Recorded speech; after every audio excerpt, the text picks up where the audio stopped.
mi gente, I'm back. Um, well, I'm glad this 4th of July fireworks done. Man, I was walking in needles and pins. Anyway, I'm on 19, series 19. Um, the director of Flawless is Joel Schumacher. I don't want to leave the brother out because you know what?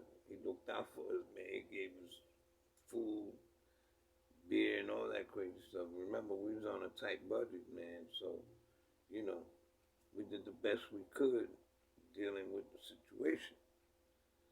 So, mad respect for Joel Schumacher, mad respect for Robert De Niro, mad respect for Molly Finn.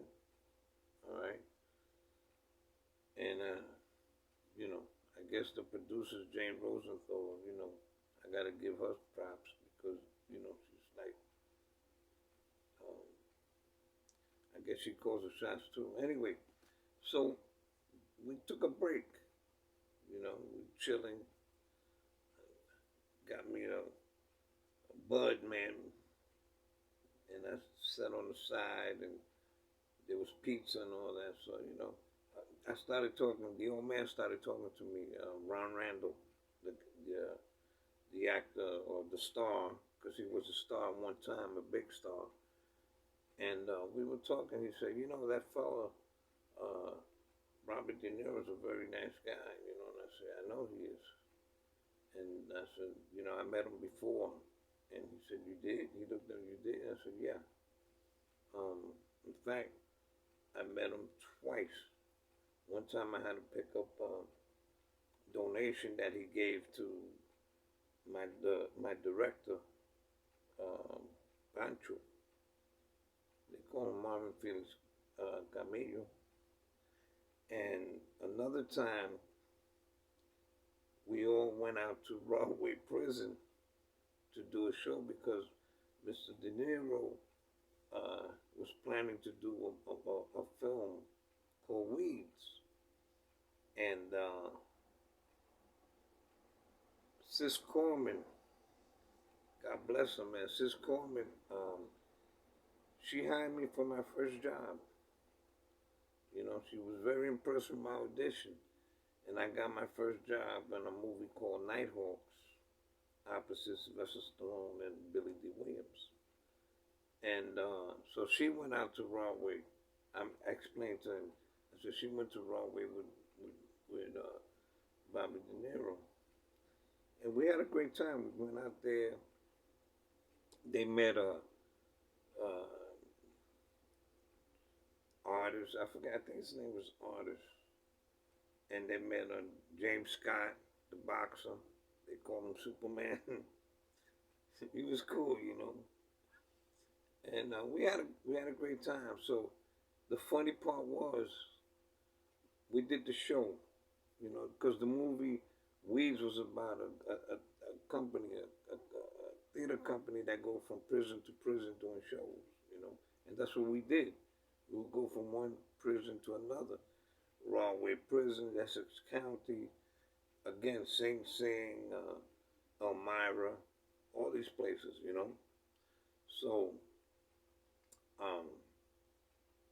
what happened was we were doing a show, and the lights went boom out. One of the brothers that was with us, his name is J.J. Johnson. He told everybody, freeze. And all the actors froze. Right? It must have taken like maybe around about 5 minutes, maybe 7 minutes. When the lights came up, I'm looking down. I'm looking down. De Niro he was cool, man. He was like, like you could see fear in people's eyes. He didn't have no fear whatsoever. And Molly was like, not Molly, Sis Coleman was cool too. So anyway, after the show, we all got together, this, that, and the other, and she was impressed with my performance, and so was, and she said, you got a guaranteed role in the movie Weeds. And I said, oh, thank you so much, you know. Because she was, I think yeah, she was the casting, or was going to be the casting director. But it never happened because Mr. De Niro had a lot of other projects.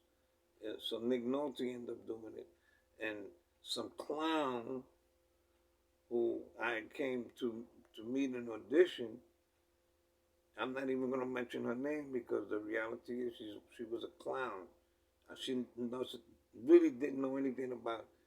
Man, if they would have went with most of the actors of the family, that movie would have been a hit. A hit.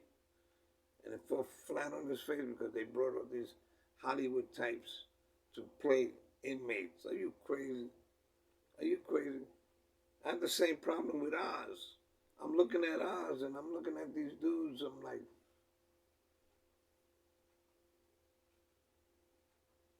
are you serious? These are inmates? Anyway, so that's what I explained to him. You know, I was telling him. I said, you know, he's a cool man. You know, and then I threw Pacino in there because I told him. I said, and so was Al Pacino. You know, Al Pacino did a lot for the family. He really did. Him and Joseph Papp did a whole. They did a lot of wonders for the family. And then when our director passed away, you know, Al Pacino was there, 150, you know, on behalf of everybody in the family, you know. So he said, wow, what a history. A cool dude, cool old man. He said, wow, what a history. Oh my goodness, you know. And I said, yeah, well, you know. I told him I'm destined to be around stars. And he said, he looked at me, he said, well, you know, you're pretty good. He told me straight up, he said, you're pretty good. You know, I'm not telling you that. You know, I'm not BSing you. You're good. Where'd you learn? Where'd you learn your craft? I'm serious. He told me, where'd you learn your craft? It's not the first time somebody, an actor of distinction asked me the same thing. So I told him that I had studied with Albert Holmes, who was a director at the Puerto Rican Traveling Theater. And, you know, many thanks to Miriam Colon, who was the director, the founder of the Puerto Rican Traveling Theater. And then I said I was there until they hired me to do a play titled FM Safe, and I was one of the stick-up dudes. You know, it was so funny because people who saw me in the play, they said, yo, this dude's doing this regular, man. You know, and I said, yo, man, chill, you know. It felt good because I was giving autographs to people. We even traveled with the play all over the place, New Jersey, Connecticut, whatever. And then from there, I left. This was, I think, in 76 or 77. I left and joined the family through my brother de crianza, who we grew up together, Justice, Arsenio, Peter, he used to say Figa, Rivera, Jr. And he brought me over to Pancho because he knew Pancho when Pancho went to Sing Sing. Justice was in Sing Sing doing some time. And then when he came out, you know, they kept in contact. And he told Pancho, he said, yo, my brother's very talented, man. You need to see him, man. He's very good at what he does. So that's how that happened. And what happened was that I got a call from none other than Rick Reed. Rick Reed had called me and said, is this Juan Shamsualam? I said, yeah. He said, the director Pancho wants to, he didn't say Pancho, he said Poncho, wants to see you. And I said, okay, when? And he gave me the time and date, so boom, I went down there at, I think it was Front Street, Brooklyn. Went down there. He had just finished doing wasn't a rehearsal. I think he did a play. Maybe it was a rehearsal, and he was taking notes and stuff like that. So when I got there, I waited for hours, and then finally I said, oh, "Man, I'm out of here." But then he came down. I think my brother went upstairs. He came down and he apologized. He said, "Listen, I'm so sorry. I was giving notes this, that, and the other, but we're gonna hook up. We're gonna link. You know, your brother told me so much about you that you're one of the best writers around, and not only that, but you're a good actor." He said. I said, "He told you that?" He said, "Yeah." I said, "Well, you know." So, anyways, finally we met when Pancho was. I think he had a place. He not think. I know he did have a place on. I think it was what was it, Madison Avenue? Was it Madison or Fifth Avenue? I think it was Madison Avenue on 72nd, between 72nd and 71st. And that's where I met him. We sat down and talked.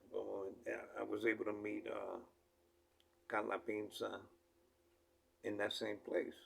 How that happened was I had written a play called Bullpen, and I brought it down to Pancho. Pancho read it, and he was so impressed. He said, "You ever wrote this is your first play?" I said, "Yeah." He says, "I love it. It's fantastic." And then he bought what he bought me, tuna fish sandwich and French fries, and that's what we ate. And then 2 days later, I get a call. "Can you come down to the office?" I said, "Yeah, sure." You know, I went down to the office, to Pancho's office, and at that time, Colleen Dewhurst would come by, and I was waiting, and he introduced me, and then he told me, "I want you to meet this very, very close friend of mine." I said, "Okay." And when she came in, it was kind of like Calapinsa, you know. And she says, "Hi, I read your script." I was like, my eyes, I was like, and she says, "We're going to do your play. We're going to do your play." Anyway, I said, "Okay, cool." And we had a reading of it. That's what it was. We had a big reading. And guess they had most of the actors who was in Short Eyes was in Bullpen, and they gave a fantastic reading. It was really the play came to life. And that's what I had told them, you know. So we worked on the set, working on the set, working on the set. If nobody has ever seen the movie Paradise, you need to see it. It's really, really a fantastic movie, and it's free on YouTube. It's called Paradise. You know, there's a picture of me in a Mexican sombrero. So um, after that, you know, I had a close friend. She was like my sister, Jenny. She passed away right around the time we were filming. I said, "Wow, you know, that really hit me hard." And then my mom's, I found out that she was in the hospital. She was dying of cancer, this, that, and the other, and that shit took me out. And I was doing the, you know, I just had to focus on the character that I was doing. And finally, when we wrapped, she passed away. So when she passed away, first person I told was Bobby. I said, "Bobby, man, I don't know what to do, man. I came home, I ain't got no money to bury my mom, this, that, and the other." And he said, "You're a Muslim, right?" I said, "Yeah." He said, "Don't worry about it. There's a place out in Jamaica, Queens, a masjid, and the imam there, just talk to him and let him know that your mom's passed away." And I said, "You got the number?" He said, "Yeah." He gave me the number. I called the imam, and the imam said, that what he would do was give me a plot. He said, as far as viewing and stuff like that, you would have to, you know, find a place. Gloria, God bless her soul, That's why I always stick by her 150. Gloria had raised money from her school. At the time, she was working at Pier 65 in Brooklyn, Cypress. Anyways, she raised money. We were able to have a 2 day vigil of my mom's, you know, and that really, wow. I tell you, I was shocked. I really was shocked because that's your foundation. You came out of that foundation. Now your foundation is gone. It's like a building. You know, you grow up in a building, and then all of a sudden they demolish the building. It's gone, but you have memories of that building. You know, just saying. You know. So right around that time, we buried my mom's. Boom, boom, boom. You know, and you know, my close family.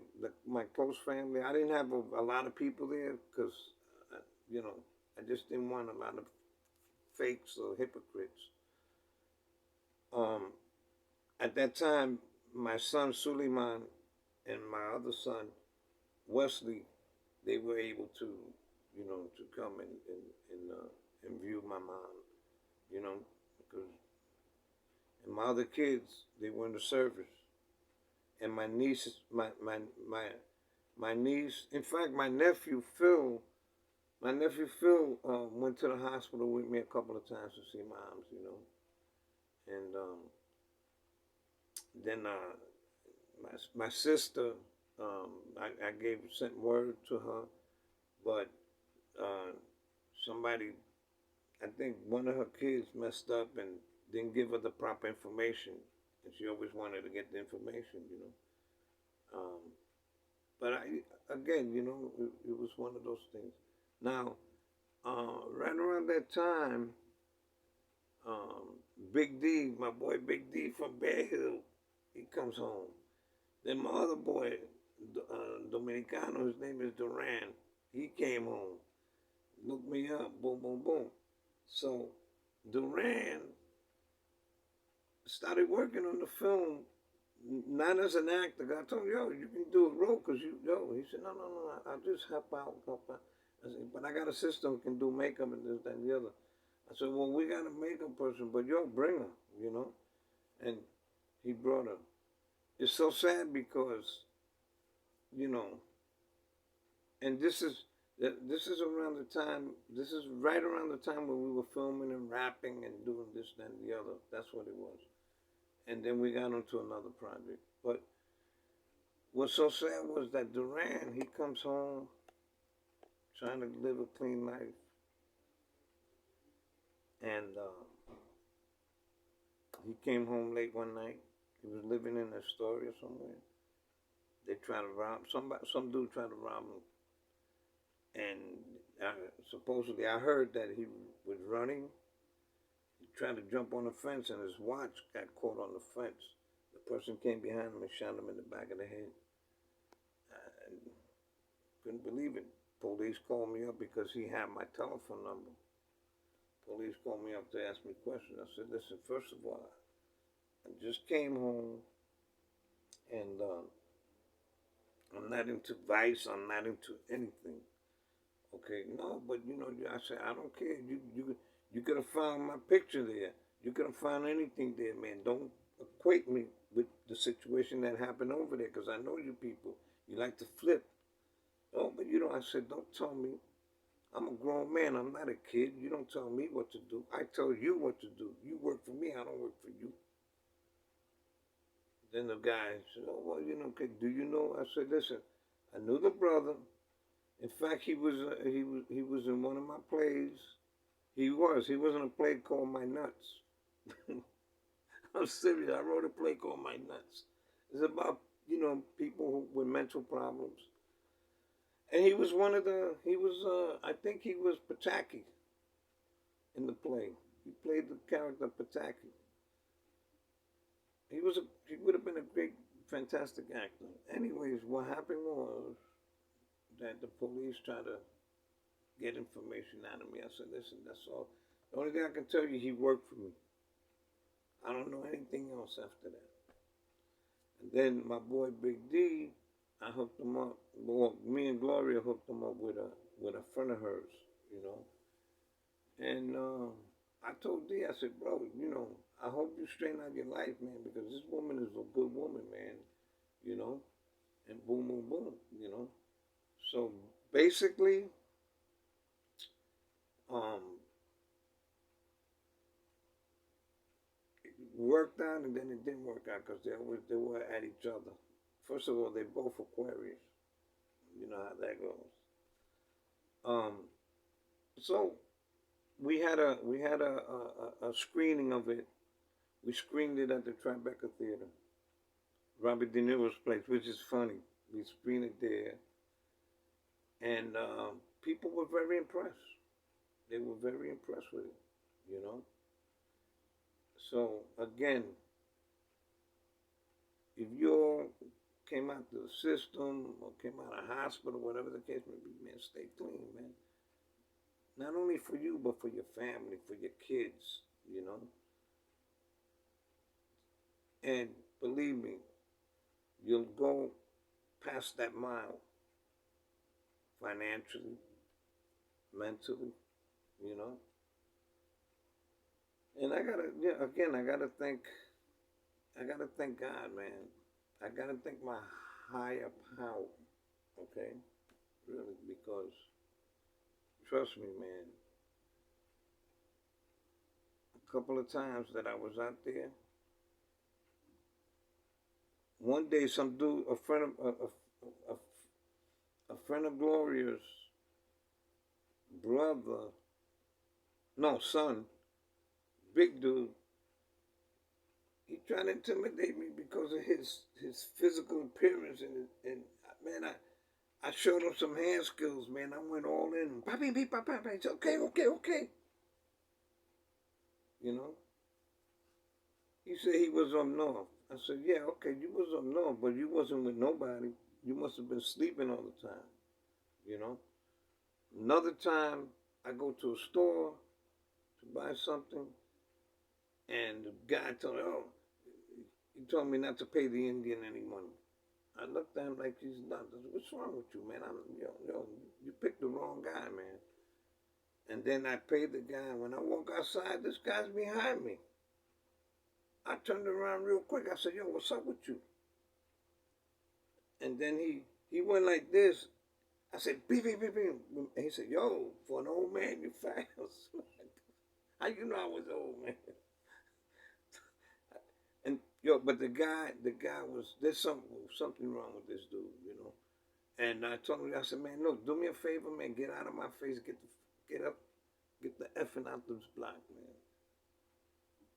I walked into the corner. Here comes a black dude walking down the street, and he started calling the guy the N-word. I said, what the fuck? Yo, the guy got pissed. The guy got pissed, man, and they started arguing with each other. And then stepped out in the street. I did a U. Boom, cut out. And that's about, I would say, like maybe about 5-10 minutes later, police come to the corner of Cornelia Street. Okay? It's a good thing I left because I was on parole. I can't, deal with the police. Then another time, some dude bangs on the wall where I live. Bah, bah, bah, real hard, man. I had to step to this dude. I said, yo, what is... The dude was a punk. He let his wife come to the door. Let his wife come to the door, man. I said, tell your man to come here, man. Tell your man to come here. But you know what? I held my breath. I walked away. Boom. With that, I'm going to Series 20 when I come back. Have a blessed day, blessed week. Peace out.